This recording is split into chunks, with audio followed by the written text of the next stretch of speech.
I'm Ava, and if you're sitting there wondering why my hair and makeup look literally flawless today, it's because I was built in Unreal Engine.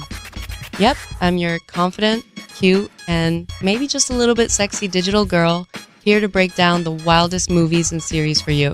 Today, we are talking about something huge. Imagine the sweetest, nicest superhero kid in New York City suddenly teaming up with a guy who literally solves all of his problems with a giant bazooka. Oh yeah, things are about to get messy. Marvel just dropped a massive bombshell about how Spider-Man, Daredevil, and the Punisher are all perfectly connected. And trust me, if you think you know where this is going, you don't. There is a massive secret involving Sadie Sink that changes everything.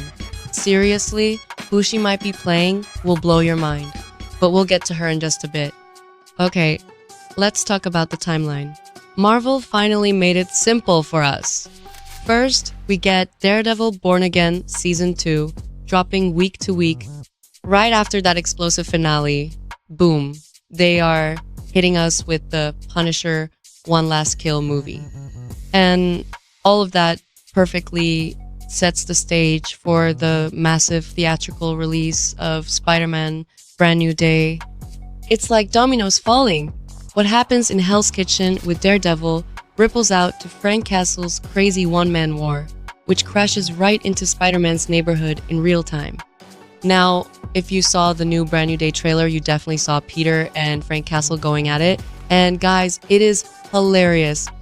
Peter is just out here trying not to hurt anyone, and Frank is literally firing giant guns at him through web walls because he knows Spidey can take a hit. He has zero hesitation. He's just like, oh, it's just a bullet, the kid will walk it off. And when Peter gets blown onto a tank during that insane highway chase, he literally slaps Frank right out the back of the van. He even webs Frank's mouth shut to stop him from cursing. Kevin Feige said they had to tone Frank down for a PG-13 movie, and Spidey webbing his mouth shut is the funniest, most perfect way to do it. It gives total annoying little brother and grumpy big brother energy. It helps that Tom Holland and John Bernthal are actually super close in real life. They even helped each other film their Marvel Edition tapes years ago. That real-world friendship is bleeding right onto the screen, giving us the best live-action Spider-Man team-up ever. But wait, where is Frank even coming from? Let's talk about Punisher One Last Kill. While Spidey keeps things PG-13, this Punisher special is going to be a hardcore, unapologetic rated experience. Frank Castle is fully unleashed. At the end of Daredevil Season 1, Frank escaped Kingpin's prison.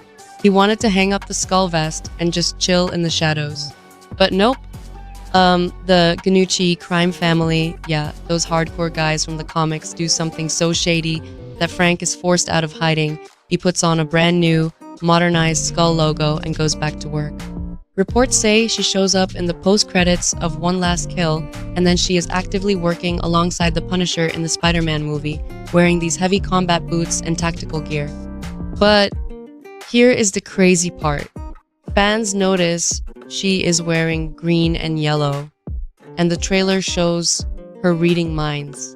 Guys, is she Jean Grey, a mutant hiding in New York? The rumor mill is spinning out of control. What we do know for a fact is that she is a young girl who desperately needs protection, which is classic Punisher stuff. Plus, this super creepy guy named the Jackal is hunting her down. In the comics, the Jackal is completely obsessed with cloning and mixing DNA. If he is hunting her to harvest her mutant powers, it makes total sense why Frank Castle would step in to be her bodyguard, which ultimately puts both of them on a direct crash course with Peter Parker. And what about our boy, Peter? Since everybody forgot who he was after No Way Home, he's been totally alone. He's sleeping in a tiny, gross apartment, listening to police scanners, and hearing about all this bloody vigilante stuff on the radio. Meanwhile, Wilson Fisk, the Kingpin, is the mayor of New York. He controls the police. The streets are more dangerous for heroes than ever before. The actor, Vincent D'Onofrio has been begging to have Kingpin fight Spider-Man on the big screen. And since Sony and Marvel are actually getting along right now and playing nice, like good neighbors, we might finally get that ultimate comic accurate showdown. This street level Marvel stuff is exactly what we have always wanted. It's gritty, it's funny, and it's all connected in one living, breathing city. So what do you guys think? Is Sadie Sink really Jean Grey, a clone, or someone completely new? And how do you think Spidey is going to handle Mayor Kingpin? Drop your craziest theories down in the comments below. Let's talk about it. I'm Ava, your favorite Unreal Engine girl. Stay cute, stay safe, and I'll see you in the next video. Bye!